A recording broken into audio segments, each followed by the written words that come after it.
"Leave me alone, you this man!" Pamela screamed, her voice trembling with fear. She rushed into a nearby room, her heart pounding, and quickly locked the door. In desperation, she dragged a heavy table to block it, hoping it would hold. The man's furious bangs echoed in the room, his giant fist crashing against the door. "Open this door, young girl. Don't waste our time," he roared, his voice filled with anger. Pamela slumped to the floor, tears streaming down her face. She felt trapped, her mind racing with questions. How did I get here? What can I do to escape? Panic surged through her as dark thoughts filled her head. What if this is the end? Trembling, she whispered a desperate prayer. "God, if you save me from this, I swear I'll never come back here again. Open the damn door!" The voice thundered from the other side. Pamela sat frozen, shaking in fear. She knew time was running out. Her body drenched in sweat, her mind in turmoil. What if I don't make it out alive? She needed a plan fast. The room felt smaller with every passing second, and she knew this was a desperate time, and desperate moments called for desperate actions.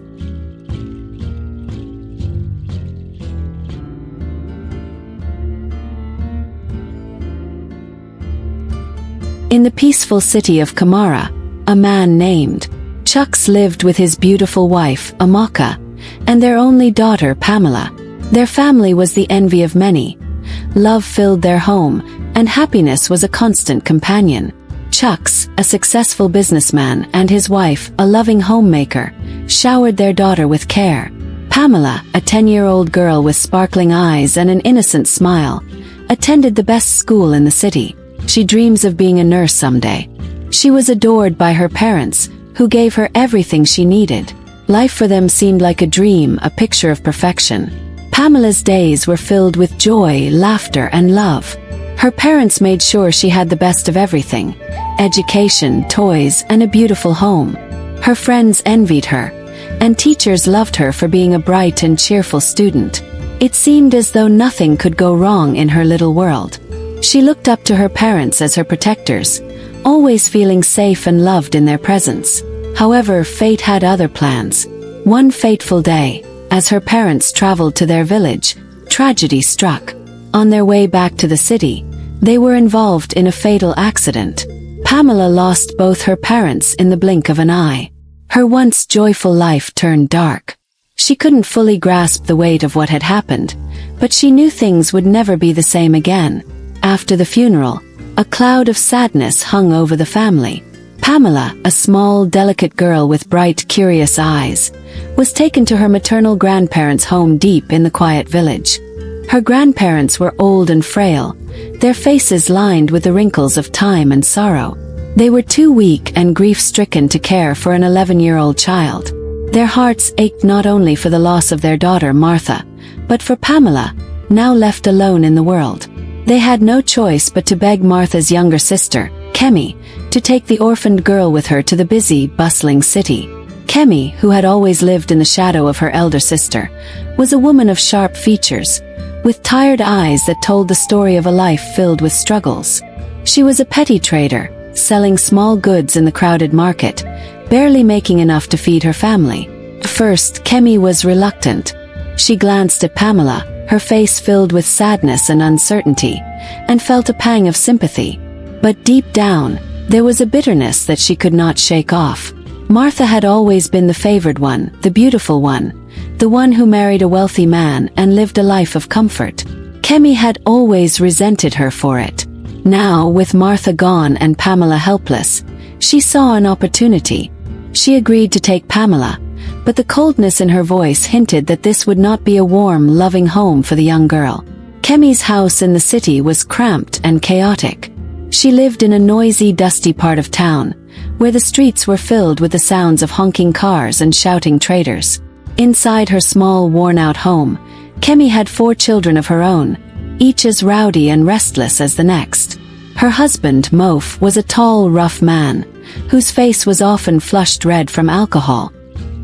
He stumbled home late most nights, drunk and angry, adding tension to the already heavy air in the house. Pamela was about to face a life that was nothing like the one she had known. The soft, quiet days of her childhood were replaced with harsh mornings and endless chores. Every day, she was woken up before dawn by Kemi's sharp voice. Pamela, whose small hands were once used to playing with dolls, now scrubbed floors, washed clothes, and cooked meals for a family that barely acknowledged her. The resentment in Kemi's heart grew stronger. She looked at Pamela with her big, innocent eyes and delicate frame, and felt an old envy rise within her. She couldn't forget the luxury Martha had enjoyed, and now she had her daughter in her grasp. Kemi saw Pamela not as a child to protect, but as a reminder of the life she never had. So she made sure Pamela suffered.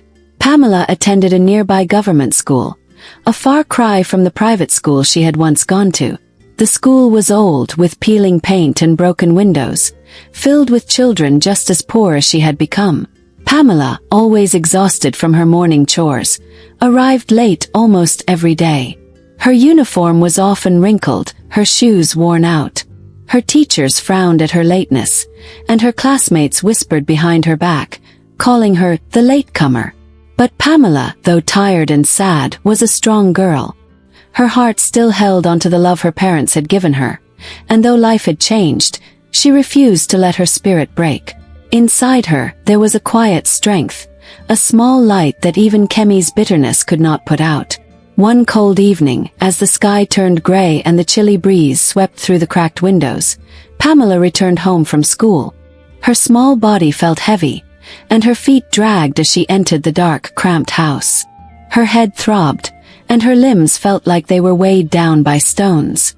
Without saying a word, she stumbled into the tiny room she shared with Kemi's youngest children and collapsed onto the thin, worn mattress. The rough fabric of the bedsheet scratched against her skin, but she was too weak to care. Her forehead burned with fever, and her whole body shivered uncontrollably as she pulled the threadbare blanket over herself, hoping for warmth that never came. As she lay there, her eyes half closed, her thoughts muddled with sickness, she heard the front door slam shut. Kemi had returned from the market, her footsteps heavy with exhaustion. The smell of stale food and the scent of the dirty dishes that Pamela had been too weak to wash lingered in the air. Kemi walked into the kitchen, expecting to see everything in order. Instead, her eyes narrowed with anger.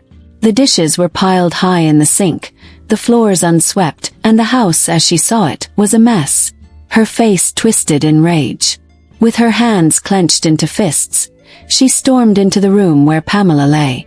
Without even a glance at the girl's pale face or trembling body, Kemi's voice exploded like thunder. "What do you think you're doing?" she screamed, her eyes blazing with fury. "This isn't your father's house, you lazy child."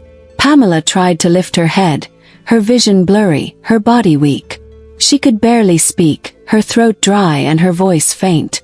"I'm sorry, Auntie," she whispered, her words barely audible. "I don't feel well." "Sorry for yourself." Kemi spat, her face filled with disgust. "You think I care about your health? Get up. Clean this house now. Or do you expect your dead parents to come from the grave and do it for you?" Her words were as sharp as knives, cutting deep into Pamela's heart. Pamela's eyes filled with tears, her small, thin frame shaking from both the fever and the harshness of her aunt's words. With great effort, she pushed the blanket off her weak body. She sat up slowly, every muscle in her body aching. Her hands trembled as she stood, her knees almost giving way beneath her, but she forced herself to move. She walked slowly to the kitchen, her legs wobbling like they could collapse at any moment. Her vision swam, and her heart pounded painfully in her chest, but she grabbed the sponge and began scrubbing the dirty dishes. The cold water stung her hands, but she worked in silence, biting back the tears that threatened to spill. Kemi watched from the doorway, her arms crossed, her face hard and unfeeling. There was no sympathy, no understanding, just cold, bitter anger. Pamela, in her frail state, cleaned the house from top to bottom, scrubbing the floors until her knees were raw and her hands were red. She washed the dishes, her fingers wrinkling in the soapy water, and finally, she cooked dinner for the family, the smell of the food making her nauseous as her fever worsened. When she finally finished, she was barely standing. Her clothes were damp with sweat, her skin pale, and her eyes heavy with exhaustion. She sat down quietly in a corner of the room, too weak to eat, too sick to speak. No one noticed her suffering, and no one cared. The loud chatter of Kemi's children filled the house as they ate the meal she had prepared. But for Pamela, it felt like she was in a world all alone. Her only escape was school, where her friends offered her small moments of kindness and laughter. But even there, she couldn't escape the whispers. Latecomer, they called her, their voices mocking as she stumbled into class each day. Always tired, always arriving after everyone else. But even through her pain, Pamela held on to a small sliver of hope. She had to. It was the only thing keeping her from falling apart completely. As if Kemi's daily cruelty wasn't enough for the young girl to bear, Pamela soon faced a new and unimaginable horror that would forever scar her fragile heart. It was a quiet night, the kind where the air feels thick with stillness, and even the distant sounds of the bustling city seemed to fade into silence. Pamela lay on her thin mattress, her small body curled up under the ragged blanket. She was wide awake, her mind filled with sadness, replaying the harsh words Kemi had hurled at her that day. Her life had become a cycle of endless chores, insults, and loneliness, and though her body was exhausted, sleep seemed impossible. Her eyes, swollen from silent tears, stared at the ceiling, her heart heavy with sorrow. Suddenly she felt something, an unsettling presence. The air around her seemed to thicken, and her skin prickled with a deep sense of unease. Her heart pounded in her chest as she turned her head slowly. Standing beside her bed, towering over her small frame, was Mof. His figure loomed in the darkness, and the sharp smell of alcohol hit her nose, making her stomach churn. His eyes were glazed over, his face flushed from drunkenness. Terrified, Pamela shot up in bed, her pulse racing. "Uncle Mof, what are you doing here?" she stammered, her voice trembling with fear. She tried to push herself away, but before she could even scream, Mof lunged forward and covered her mouth with his large, rough hand. "Shut up, girl," he hissed, his breath hot and foul against her face. "Little girl, this is our secret." Pamela's heart pounded like a drum, each beat echoing in her ears. She struggled to breathe under his grip, her body frozen in terror. Her mind raced, trying to comprehend what was happening, but she was too scared to move, too scared to fight back. In that moment, her world shattered. That night, Mof took advantage of Pamela's helplessness. Her body trembled, her spirit crushed under the weight of the unspeakable act. Her mind drifted into numbness as she lost herself in the darkness. The pain was unbearable, but the shame was even worse. By the time dawn broke, Pamela woke up to the horrifying sight of bloodstains on the bed and on her clothes. Her hands shook as she touched the marks, her young mind struggling to understand the nightmare that had just unfolded. Her whole body ached, her soul felt bruised. She quickly changed into another set of clothes, her movements mechanical, her mind trapped in a fog of disbelief and fear. As she stood there, trying to hold back the tears that threatened to spill, Mof entered the room again, this time with a fake smile plastered across his face. The sight of him made her feel sick. He walked over to her, holding out a small packet of biscuits like it was a gift. His voice was low and smooth, almost too casual for the horror he had caused the night before. "Here," he said, shoving the biscuits into her hands. "Take this and remember, this is our secret. If you tell anyone, I'll kill you." His words were calm, but they carried the weight of a deadly threat, sending a shiver down Pamela's spine. Pamela, her eyes wide with fear, nodded slowly, her hands clutching the biscuits like they were some kind of twisted bribe. Inside she felt hollow. She wanted to scream, to cry out for help, but Mof's words rang in her head. The fear of what he might do if she told anyone kept her silent. From that night on, life became an unbearable nightmare. The abuse didn't stop. It continued night after night.